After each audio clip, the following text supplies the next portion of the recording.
everyone here tonight. I'd like to thank Rally for America for holding the event. I appreciate the opportunity for all of us to get out and get our message directly to the public. And thanks to all of you who came out tonight to hear what I have to say, hear what we all have to say, and become informed voters. My name is Justin Sweet, and I'm running for the position of Clarkstown Town Clerk. I'm a third-generation Clarkstown resident. I live here in the city with my wife Olga and my 6 children. I graduated from Clarkstown Schools, Buffalo State College, and Pace University School of Law. I'm seeking to continue in this position because I enjoy helping people, and I feel that I can continue to be an effective manager of the town clerk's office. I also have a great desire to make government more efficient and effective for all of us. I intend to do my part to reinstill people's faith in their government. I bring my prior experience in government as a committee clerk and constituent representative to this job. I also bring my experience as a small businessman and attorney to the office. These experiences make me uniquely qualified to run the office in an effective and efficient manner. It is important in these uncertain times that all people involved in government understand how important every dollar is and the need to do more with less. I have the experience to address all residents' concerns in a courteous and effective manner, and the business experience to keep an eye out for any way to be more efficient and save money. In my first year in office, I have successfully operated the town clerk's office at an approximately 20% reduction in budget. I have also increased the frequency of the mobile office service and brought the town's legal postings online. These types of services increase the accessibility of the office to our constituents without incurring any additional cost. Going forward, I intend to pursue the types of initiatives that can be accomplished without additional cost to the taxpayer. Thank you all for coming out this evening, and I look forward to hopefully answering your questions. Mr. Millay. Hello, Mr. Sweet. Thank you for coming, sir. Nice to see you. Basically, I'm asking one question of everyone.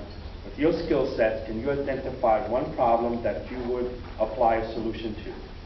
Well, I think the problem is across the board, which people are recognizing, and it's starting now to not just be conservatives or Republicans. Everyone is starting to take a look, or a lot more people from all stripes or all spectrums of our country are realizing that, you know, expenses are out of control. I can't afford to pay my property taxes anymore. I hear these types of things. I have knocked on over 1,700 doors this election season, and at least half of the people have expressed that to me. I can't afford to stay here anymore.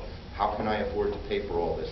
So I think that what I've proven in my first year of being the town clerk and the skill set that I bring, I have some knowledge. I've worked for 3 years at the legislature. I've also started a small business and brought it up to the point where my mother and my wife could take over the day-to-day running of it. I see how a couple dollars here, a couple dollars there adds up to me not really making too much money on something. So those are the kind of things that I bring to the office, that attitude where, you know, if I could save $5, it's $5. It's not just, oh, well, it's $5, whatever, or it's $1,000. It's no big deal. The town has a budget of $100 million or whatever it is. So what's $5? What's $50? You can take little pieces and it adds up to real money. So basically, I think I bring a skill set that's going to try to continue to be more efficient. And there's ways that we can continue to bring new services. It doesn't all cost money. There's things that I think we can do with the internet where, you know, a lot of things we do now, you actually have to show up at the town clerk's office to get your handicap parking permit or something of that nature. There has to be a way where we can continue to make things more accessible for people without leaving their home, without taking time from their life to come to the town clerk's office. So that's where I want to go with the skills that I think I bring to the table. Thank you, sir. You're welcome. Yes. You've now been in the position just about a year right now? 10 months. 9 months already. How have you identified specific areas of, let's say, that are vulnerable to being cut in your budget for the town clerk department? Well, what do you mean? Could you rephrase that? I'm trying to... Yeah, in other words, have you seen things that, let's say if you were putting a budget together for the coming year, I don't know what your budget is, I'm going to say it's $1,000, but you've looked at it and you say, you know, I can save 5% across the board in my department if I do X, Y, and Z. Have you looked or prepared? Sure, we've actually already had, the supervisors brought every department head from every department in already. This has already been done, and said where where you go and come in with a plan as to how much money you want to budget for next year, and what do you need? What money do you need here? What can you do without? There's lines, I'm not sure if I have the exact figures with me, I may, but for example, the town clerk's department was budgeted several $1,000s for travel, several $1,000s for attending conventions. There's lines like that where you might not need to use that money. You might not need to put in for the expense. Maybe I want to go to one of these things, and maybe I want to become more educated about those types of things. But that doesn't necessarily mean that we need to have it as a budget line in the department. Maybe I could just go to the seminar myself. So there are those types of areas. I think but to further, just a little bit further with about another 10, 20 seconds, the biggest thing that happened at the office was a reduction in the salary budget. The majority of that 20% was the salary savings. So that's where we're going forward. We've continued the salary budget for last year, I think was 417 or something like that, and this year it's 330 something. So that's where we're saving money. I'm paid $54,000 less than the prior town clerk. I'm doing every single thing that man did. The office is continuing exactly the same direction. We haven't cut a single service. We also was reduced at $60,000 a year full-time position. We don't need to fill that position. Everyone in the office, including myself, assumed more responsibility, in my opinion, under my leadership, and that's where we're going forward. So those are the big lines that you're going to see cut. If you pull the town clerk's salary, the budget, is you're going to see the salary reduction.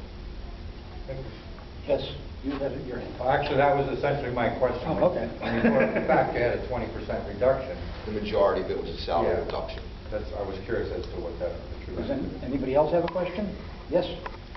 The salary reduction, was that the assistant that all of your predecessors had, that you did away with, and now one of the girls in your office is covering that job? That's correct. They used to have, the deputy town clerk was a full-time job. That job was eliminated from where the town board said, we're not going to let you fill it. We don't want you to fill it. So everybody in the office, including myself, assumed Ms. Sitterworth's responsibilities. That's the position.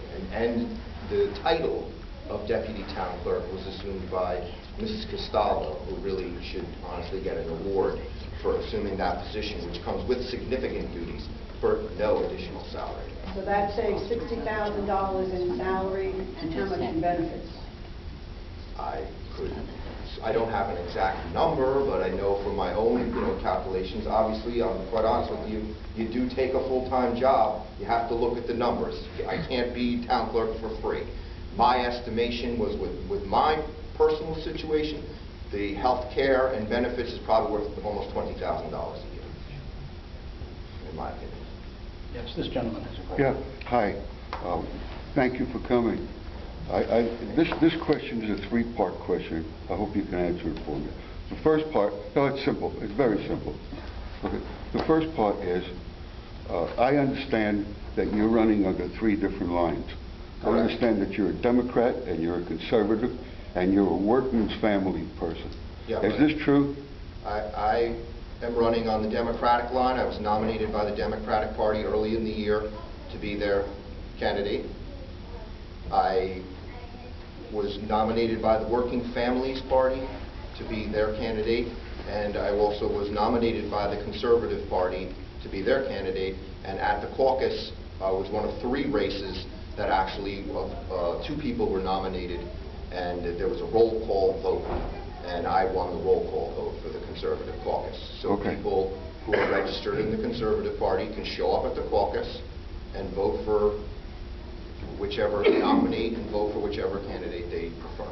Okay. Now, the second part of my question is, how can you be a Democrat, a conservative, and a workman's family, which, by the way, is the third part of my question. I don't even know what that is, so can you please explain it to me? I guess I'll backtrack from the third question into the second question, Okay. because that's the easier one. My understanding of the Working Families Party is they stand for workers' rights, and I've heard people, and I wouldn't argue with that characterization, that they're an extension of the Democratic Party. So, Well, I understand that they're socialists, They're also and they're very- also part of a communist if I party. may, they're also very pro-union. I'd say it's not You got it it's right. not wrong to say that they're to the left of the Democratic Party. They have a choice. Okay, I understand your question, and I respect your question. Let me try to answer it in a way Please. that someone who's not immersed in the political system can understand. Parties have a choice. That in this election, there were two people, myself and Ms. Holland. The Working Families Party had a choice. Either they can endorse a candidate, or they can endorse no candidate. In their estimation, it was better for them to give me the line than to give Ms. Holland the line. So it wasn't that I was the magical Working Families Party candidate or their ideal candidate. It was the lesser of two evils, or they thought I was the better candidate, whichever way you want to characterize it. So they decided they got to give it to somebody, or they can leave it blank. Leaving it Why blank couldn't doesn't you be serve their morally and not accept a line that's so left to the left? I mean, isn't it better to understand let a your blank question. go than to put your name down for the 200 votes that you're going to get? I understand your question, and I respect your question. Unfortunately, in the political spectrum that we're in today, you need those lines in New York State. They make a difference. Someone who's looking to win an elective office, quite frankly, I want to win this position. I believe that I'm the better candidate. I would like to win this election. So I'm not going to turn away from an advantage. Do I support all of the Working Families principles? No, I do not. No, I do not. And then they had a questionnaire that I filled out, and I did not support all of the platforms that they support. I do support some of them, but I don't support all of them. And again, with the Conservative Party, I don't know, they decided on everyone that came to a roll call vote. People in that room, for whatever their reasoning was, decided that they thought I was the better candidate, and they voted for me. With all due respect, Mr. Kleinhandler is on several lines. Some of them, I'm sure, are not his favorite. He's not in line with all of their principles, but he wants to become a county legislator because he feels he can do the best for the people of this county. So it's an advantage. The end game is I want to get in there, and I want to do the best for everyone in this community. Just like I would hope all candidates are thinking. So that's what we get. I would love to just run on the Democratic line and my opponent just be on the Republican line. And that's not just because there's more Democrats than Republicans in Clarkstown. It's because it would make it much simpler for people who don't understand the second party structure. We could, if you'd like, we could just talk about the minor parties for 2 hours. I respect your answer. Thank you. Thank you very much. I'm going to cut that particular item short. You asked your question very clearly. He answered it to the best of his ability, and to keep digging Thank you, sir. not a compliment. And it is a tricky question. Any other questions for Mr. Sweet? Thank you very much.